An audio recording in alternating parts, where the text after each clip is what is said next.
Magandang araw muli mga kapistolero. Meron akong gustong ipakilala sa inyo na isang bagong concealed carry na bag. Ito ay ang Feral Industry Apex Quick Draw Concealed Carry Bag. Ang ganda, di ba? Ayan. Ngayon, re-reviewin natin ito. By the way, itong video na to ay hindi paid advertisement Pinadala sa atin ito para i-evaluate natin kung ano ang masasabi natin dito sa Feral Industry Apex Quick Draw Sling Bag. Yan. Kaya samahan niyo ako at kikilatisin natin to kung a-approve ba ito kay Pistolerong Pinoy. Well, unang tingin ko pa lang, parang na-impress agad ako. Kasi tingin ko ito gawa to sa high quality materials, no? Tapos yung zipper niya, YKK. O alam naman natin ang mga YKK ay matibay. At tingin ko dito, ang galing no? At tignan nyo, kasyang-kasya yung aking everyday carry pistol. Well, sa loob, makikita po ninyo, padded siya. Tapos may mga attachment ng Velcro. Yan. Sige, in-depth review pa natin to. Titingnan natin. So, narito ang Feral Industry Quick Draw Sling Bag. Sa zipper pa lang, YKK na. At tignan natin, meron siyang front compartment na pwede ninyong lagyan ng mga coins, IDs. Yan. Tapos meron siyang para sa susi ito. Yan, pwede niyo ilagay yung susi dito. Yan. Tapos meron din siyang back compartment. Yan, pwede niyo ilagay ng cellphone, anything na pwede niyo gustong ilagay dito. Meron siyang carry handle. And yung kanyang strap, meron pa siyang di ba? Parang sa seat belt, ba? Parang pad. Tapos adjustable naman siya. Tapos pwede siyang may quick release siya.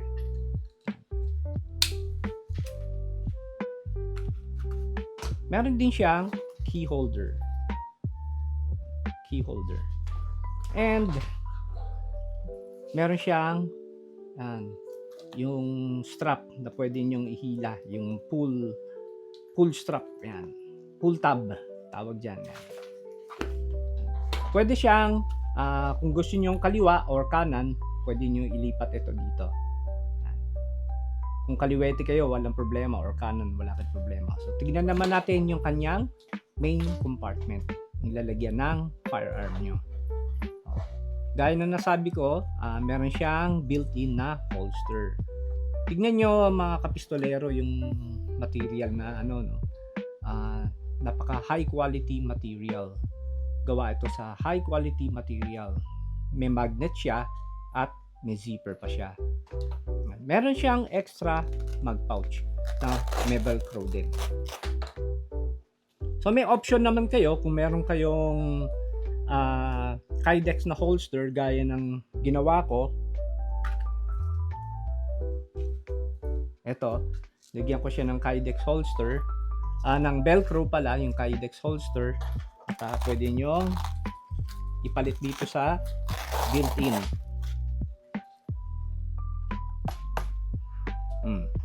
Diba? Tapos ilagay na ninyo yung pistol dito. Pwede nyo nang isara.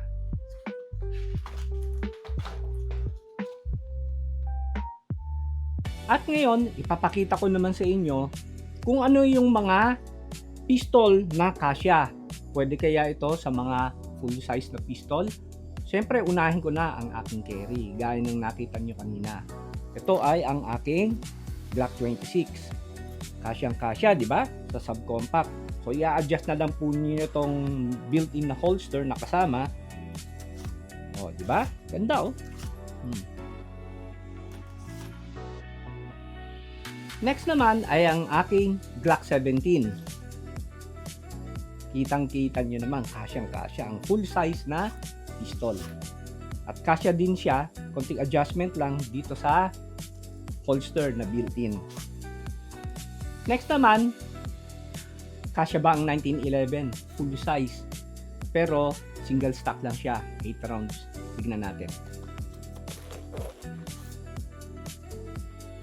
Kasya pa rin, di ba? Ayan. May zipper pa siya. Naiko-conceal ko pa siya. So, kasyang-kasya ang 1911 full size pistol. Next naman, tingnan natin kung kakasya ang isang compact pistol gaya ng Glock 19 na merong weapon light at meron siyang red dot na sight. Tingnan natin kung kasya. Kasyang-kasya, di ba? Oh, kita niyo naman, fit na fit. Meron siyang weapon light and red dot. Kasyang-kasya. Ayan.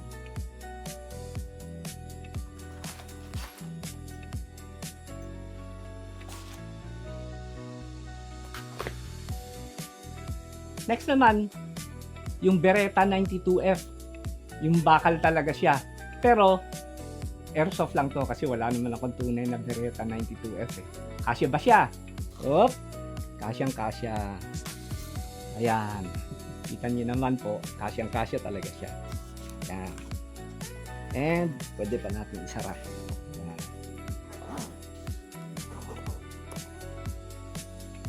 By the way, meron kayong option kung paano nyo i-deploy ang inyong weapons. So, meron kang rubber dito na pwede nyong hawakan at ibaba, i-open yung bag.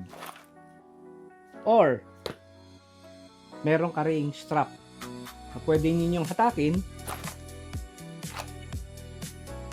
para ma-deploy ang inyong concealed carry weapons. At kung makikita po ninyo, magnetic po ang kanyang lock. And may option din kayo, syempre, medyo kakabaka rin kayo, no? Baka kasi hatakin ito. Sabihin, ay may baril yan, mahahatak to. So, meron kayong option na i-seal muna siya or isara ng zipper. Yan. So, hindi na nyo mahahatak yan. Or, pwedeng ganito gawin nyo. Yung zipper, i-half open po ninyo. Para, pag magde-deploy na kayo ng inyong carry, pwede nyo ibaba. Yan. Meron kayong option na magagamit pa rin yung magnetic lock.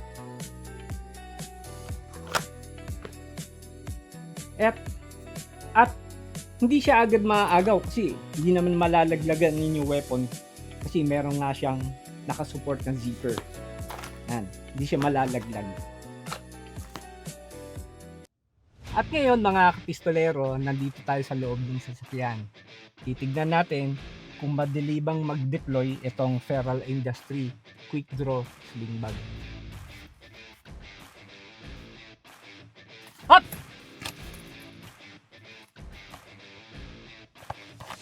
Oh, di ba? Ang dali, no? Oh, ulitin natin ha. Tignan natin. Oh. Hop!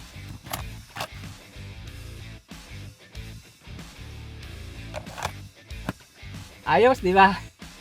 Well, anong masasabi ko dito sa Feral Industry Quick Draw Sling Bag? Para sa akin, approve ito. Magandang pagkagawa, matibay. At ang pinaka-importante, gawang Pinoy ito. Product of the Philippines, proudly Philippine made. At sa mga interesado po na makakuha po ng ganitong mga klaseng bag, ay pwede kayong bumisita sa kanilang website. Lalagay ko na lang po yung link ng kanilang website. At marami pong salamat sa Feral Industry at pinadalahan niyo ako ng sample para ma-evaluate po natin. Feral Industries Quick Draw Sling Bag for those who live prepared. At ayan mga kapistolero, maraming salamat po sa panunood ng aking video. Marami pong salamat. Thank you very much.